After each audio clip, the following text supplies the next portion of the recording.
Belki çok aldatmışım can diyen cananları. Sonda görmezden gelip ettiğim noksanları.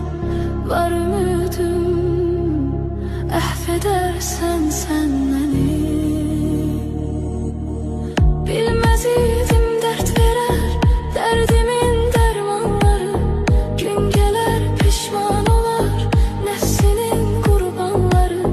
Dünya taxtinden salar şahları sultanları. Etibarsiz dünyaya etibar etmek günahtır. İntihar etmek günahtır.